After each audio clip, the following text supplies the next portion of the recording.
Hi y'all, let's talk about how to install a 3310 window trim behind the wall. So the first thing you're going to do is cut yourself some 4 to 6 inch strips that are full height of your wall panel. You're going to put that thing into place and let's self-tap to the wall. So what this is going to do is give us really nice place to measure to the top of the flange, the bottom of the flange, and the outside of both sides. So let's go ahead and take those measurements and we're going to describe that to the back of our wall panel. Okay, it's a little hard to see, but this is the back of my wall panel. Got a nice rectangle. And I know that that is the outside of where my trim ring is going to go. So basically what I'll do is I'll get my trim ring and mark the inside. I'll mark the outside just to have it, just to have the radiuses. And then I am going to make a screw pattern. I'll come in 3/4 from the outside edge and make my screw pattern, whatever works best for you. I'm actually just going to use self-tappers on these. And now I'm going to make a line on the inside about a 1/2 inch in that I'm going to use to rough cut out with a jigsaw, finish it out with the router table. All right, as you can see, I've got a black line. That's going to be my rough cut line. And it's about a 1/2 inch off of my actual cut line, where it's going to then I'm going to route to finish. And then I started off, I did a center line, came 3/4 from the outside, and drilled my first holes, about 12 from that hole, and gave me a total of 6 mounting holes, which is going to be plenty. So let's cut it out.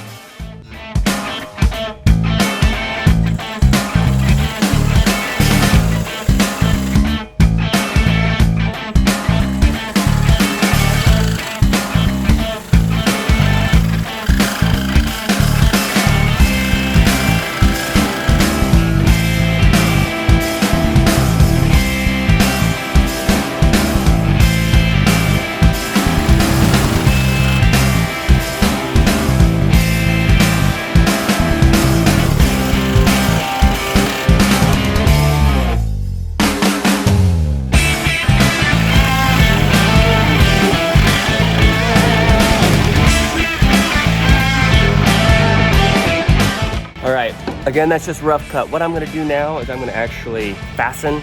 I'm going to use my pre-drilled marks to fasten the unit to the back where it's going to go.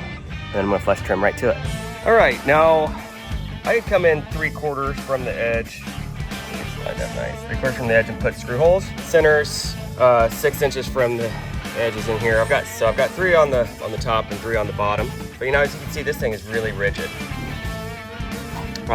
What's great now is I'm going to be able to I've got this much more meat to take off on my final route, which is a little more than I wanted, but it's okay.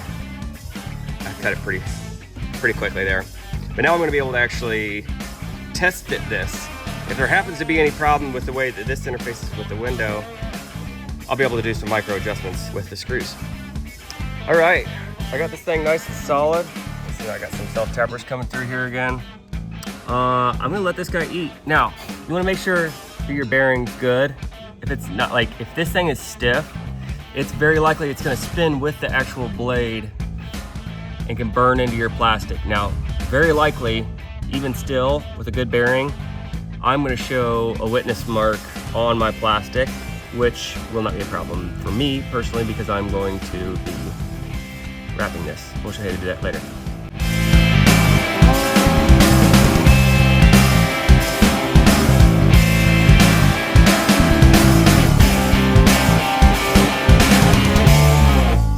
Alright, so I took just a quick break, just to make sure that pilot bearing is not getting too hot. It's good. Now we got JP on the camera, so let's fire it back up.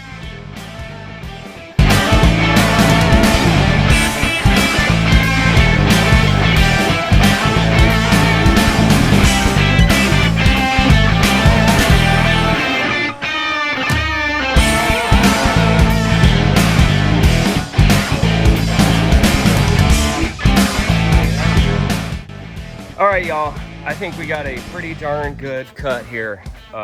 Feeling really good about it.